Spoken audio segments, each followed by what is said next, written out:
My name is NDAYISHIMIYE Renilde, Environment and Climate Change Department head in Burundi, and the members of Party Committee on Capacity Building. I would like to sincerely thank the organizer for inviting me to this event to speak on behalf of the Party Committee on Capacity Building.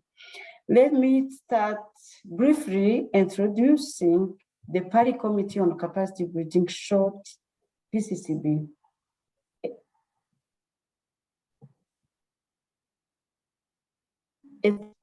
At COP21 in 2015, the PCCB is a UNFCCC constituted body that serves the UN Climate Change Convention, and since 2019 or so, the Paris Agreement.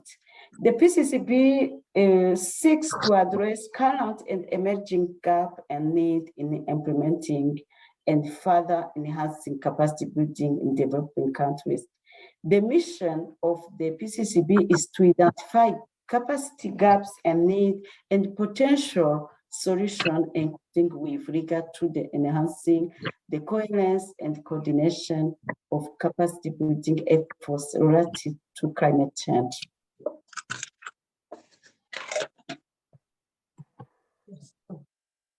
At COP27 in Sharm el-Sheikh, the SBI, under the agenda item 19 on capacity building, was mandated to consider the annual technical progress report of the PCCB for the year 2022 and forward 2 draft decisions on the report for consideration and adoption to COP27 and CMA4.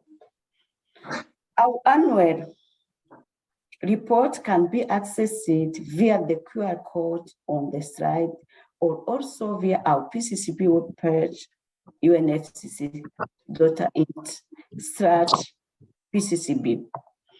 The report does not only contain organizational and procedural information, for instance, on our 6th meeting held in June 2022, but also highlights progress made across our work plan and contains recommendation for consideration by the COP and the CMA.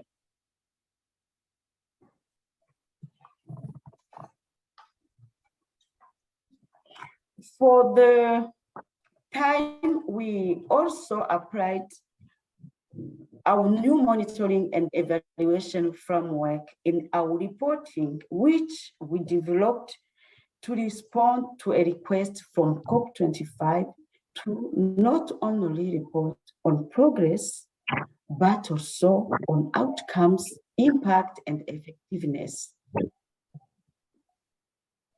As you see for this slide 3, as I do not have time to go into details on our 2022 recommendation, I would rather like to point you to chapter 3 of our report, where you can find them. The areas the PCCB is asked to provide recommendation on have been defined by COP25 and CMA3, and include the areas shown here on the slide, including, for instance, ownership of capacity building and good practice and experience sharing. We have also shared the recommendation in flyer form on social media via LinkedIn this year to reach a wide number of stakeholders. I will show at the end of my presentation the link to the UNFCCC capacity building link page through which we distribute our work. The PCCB has been a strong promoter of long-term and country-driven capacity building since its establishment, and we are therefore pleased to see in this paragraph a call to developed countries to ensure, party to the convention, to ensure that the capacity building efforts are long-term and the country-driven in order for these efforts to be effective and sustainable. In terms of dedicated capacity building decision of this scope, given that the PCCB annual report was the only capacity building item at this conference, there are only 2 decisions, one under the COP and one under the CMA. While we know each other, the CMA decision includes references to PCCB products that are relevant to the Paris Agreement, including our synthesis report as input to the technical assessment component of the first global tech, which we launched in May this year, and our PCCB toolkit to assess capacity gaps and need to implement the Paris Agreement launched in March 2022. This year, negotiations on capacity building were quite light, and we are pleased that the decisions indicate strong satisfaction of parties with the work of the PCCB in the past years.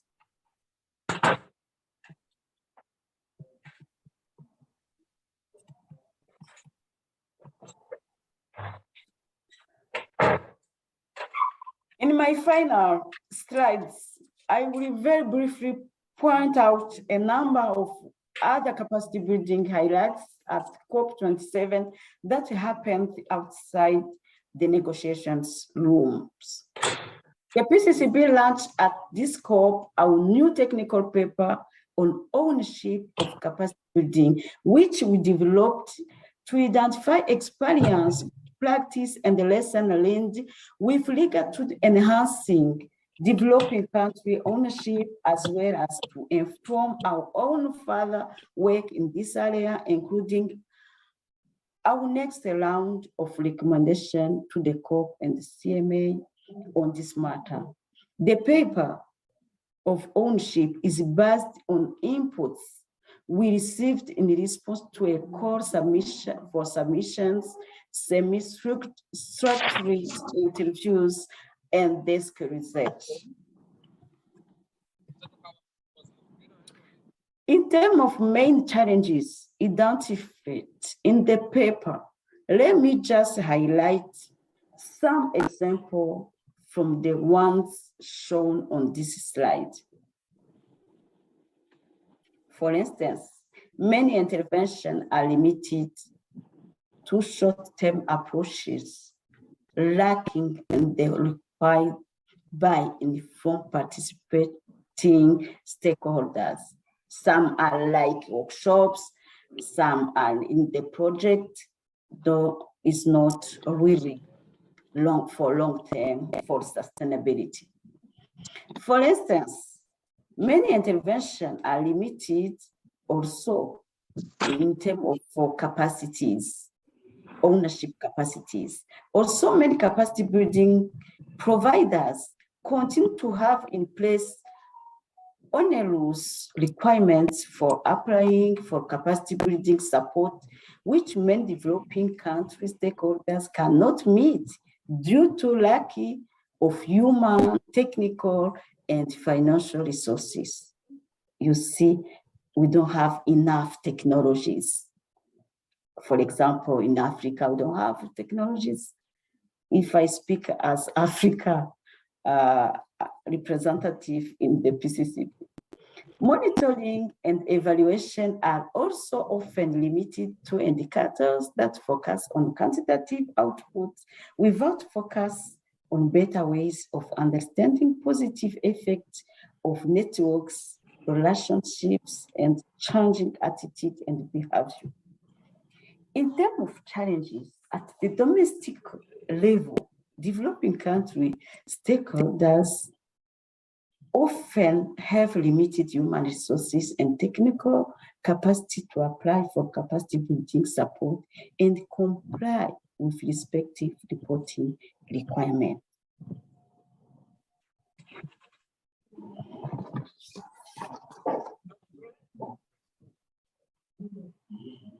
Maintaining capacity at the individual level can be challenging at individual, in particular at the subnational level, often move to different jobs within the country or internationally. You may aware than me that at local level, capacity building is not enough.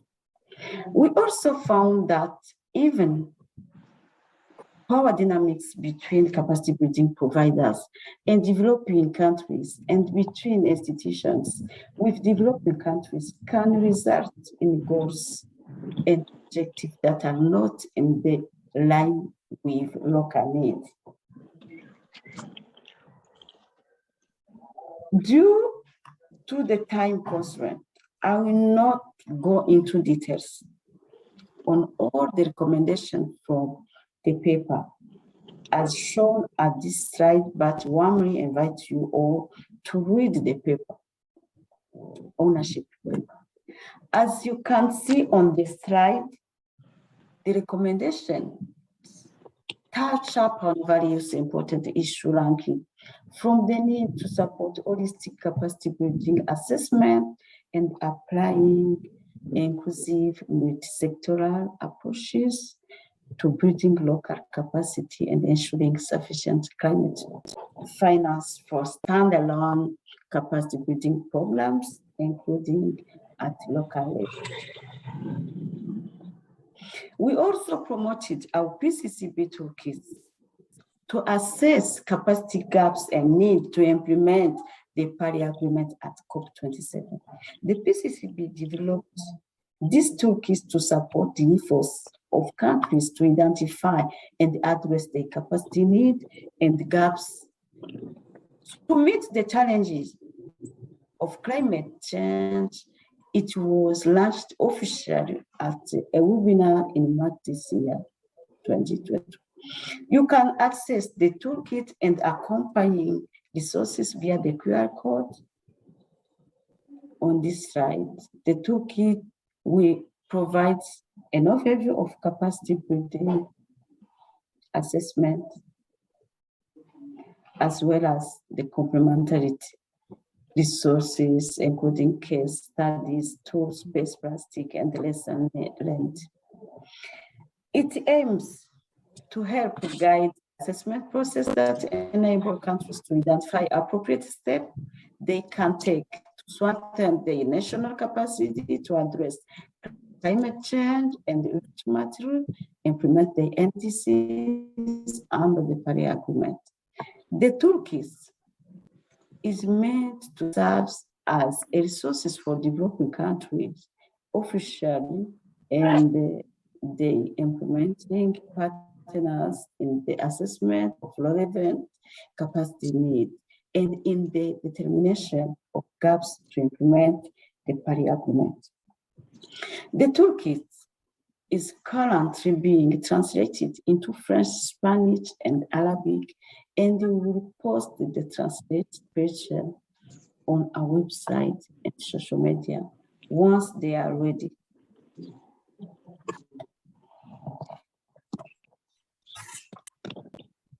Next slide.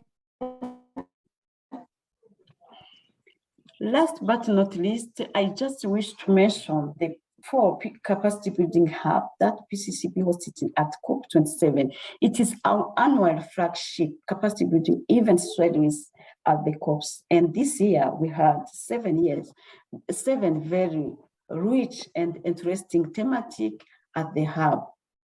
We are in the process of drafting the comprehensive hub summary report, and there will also be detailed report for the individual hub days and session. We intend for all reports to be ready and online no later than in January, and we make an announcement via our social media channel. Our #1 social media channel is the UNFCCC Capacity Building Linked group. We warmly invite you to join this group to receive regular updates on our work and other capacity building activities happening under the UNFCCC. Thank you very much for your interest and attention.